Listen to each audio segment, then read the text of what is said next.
ஆண்டவருடைய பிள்ளைகளே, என் பிள்ளைக்கு அவன் உதவி செய்யல, இவன் உதவி செய்யல, இவங்க நினைச்சா என்ன தூக்கி விட்டு இருக்கலாம், இவங்க நினைச்சா எனக்கு உதவி செஞ்சிருக்கலாம், இவங்க நினைச்சா எனக்கு வித்து தந்திருக்கலாம் இல்ல, இவ்வளவு இருக்கு தானே கொடுத்திருக்கலாம் இல்ல. நான் நம்புறேன், ஒரு ஆண்டவருடைய பிள்ளை மட்டும் எப்பவுமே அப்படி நினைக்கவே கூடாது. நான் நம்புறேன், மனுஷன் உங்களை தூக்கி விட்டா சாகர வரைக்கும் நான் தான் தூக்கி விட்டேன், நான் தான் தூக்கி விட்டேன் அப்படின்னு சொல்லுவாங்க. சிலரை உங்க சொந்தக்காரங்க, உங்களை சுத்தி இருக்கிறவங்க அவ்வளவு இருந்தும் உங்களுக்கு ஹெல்ப் பண்ணாம உங்களை தூக்கி விடாதது தீமை இல்ல, அது நன்மைன்னு நினைங்க.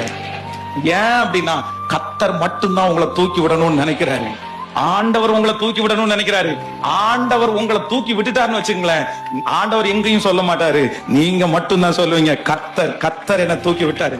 ஆமென். ஒருத்தரை கர்த்தர் தேடுறாரு, ஒருத்தரை தேடுறாரு. ஒவ்வொரு டைமும் இடிந்து போன அலங்கத்தை கட்டுறதுக்கு ஆண்டவர் ஒரு நெகேமியாவை தேடுறாரு. அவனுக்குள்ள இருந்தது என்னன்னா, எல்லாருக்கும் அந்த சோகத்தை தான் பாக்குறாங்க, எல்லாரும் இடிஞ்சு கிடக்கிறத பாக்குறாங்க. அந்த ஊர்ல இருந்து சில வாலிபர்கள் வந்து அந்த செய்தியை சொல்லும் போது அவனை சுத்தி 10 வாலிபர்கள் கேட்டுதான் இருக்காங்க. ஆனா இவனுக்கு மட்டும் என்ன உணர்வு வருது அப்படின்னா, இல்ல ஆண்டவரே என்ன நம்புவீங்கன்னா நான் போய் அந்த அலங்கத்தை கட்டுவேன் இல்ல. அந்த ஒரு உணர்வை வச்சு கர்த்தர் உடனே அவனை நம்பிட்டாரு. பிரதர், சிஸ்டர், எங்க அன்பு தகப்பனை தாயே, நான் நம்புறேன், ஏதோ ஒண்ணு ஆண்டவர் உங்களுக்குள்ளேயும் எனக்குள்ளேயும் பார்த்திருக்கிறாரு. ஆண்டவர் சொல்றாரு, இன்னொருத்தன் வேணும்னு நீ நினைக்க வேண்டாம், நீங்க போதும், நீங்க போதும், இந்த சத்தத்தை கேட்டுட்டு இருக்கிற நீங்க போதும். கர்த்தர் ஒரே ஒருத்தரை வச்சு ராஜ்யத்தை அசைச்சார்ல, ஒரே ஒருத்தரை வச்சு லட்சங்களை கர்த்தர் நடத்தினார.